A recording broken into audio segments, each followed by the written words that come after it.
Hello everyone, and welcome to this quick tutorial on the basics of joining a meeting in Zoom. Wherever you are now, I'm offering personalised photography support at Zoom discounted rates, and you can book just a single hour, so just contact me on the details here.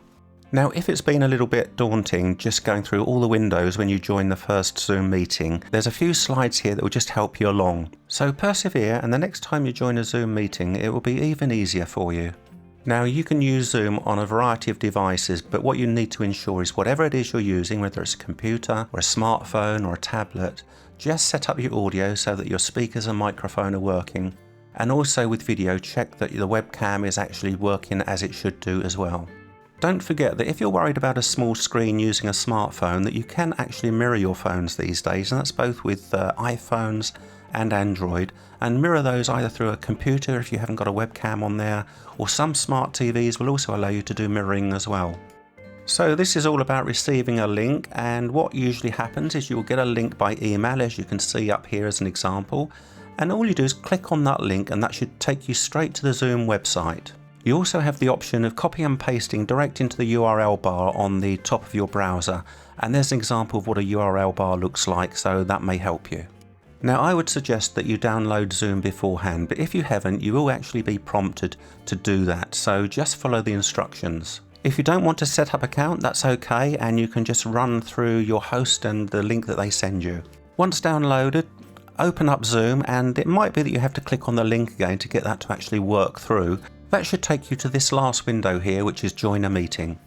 Next, it will ask you possibly for a meeting ID or a personal link name, so you can pop that in there if it's not already gone in, and also just pop your name in there, so that could be a screen name or your full name. At this point, you'll be able to join the meeting, but you will be in a virtual waiting room just waiting for the host to let you in. Now, this is a good time to test your speaker and microphone, so you might as well have a quick look at that. The Zoom interface for this is really simple, so just check that you've got the audio selected on the left hand side, and then you can test the speaker, making sure that in the settings panel to the right that you've got your speaker there, and the same with testing the mic as well. So you might need to just use those drop downs to find those speakers from your settings originally. Usually we only have one camera, so on the video tab it should be quite straightforward and it should be showing there straight away. And you've got a choice of using your original ratio or widescreen, and enabling HD if you want to do that as well. Once the host sees you, you will see this window come up, and you can just click to join with computer audio. Just bear in mind, a meeting with several people could take a few more seconds for this window to come up, so just take a little bit of patience with your host. Great, that should take you straight to the meeting, and you should be able to see yourself and also your host. And if you can't, it's because these two icons will have little marks across them, and all you have to do is click on those to activate either the audio or the video. You can also use those up arrows just to recheck your settings if you wish to. Now, we might as well spend just a few seconds going through some Zoom etiquette, and that makes your meetings a lot smoother.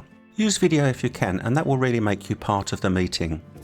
And with your microphone, try and mute it as much as you can so that you don't inadvertently cut in on someone else when they're talking.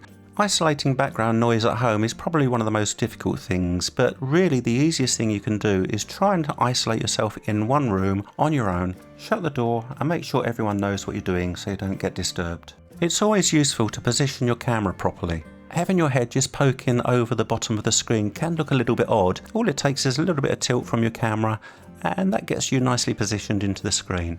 Do try and limit the distractions and interruptions that you may get at home. If you're attending a Zoom meeting, then chances are that you're there to gain information and you really want to be focused. However, I'm always happy to be interrupted if it's a cup of tea coming through.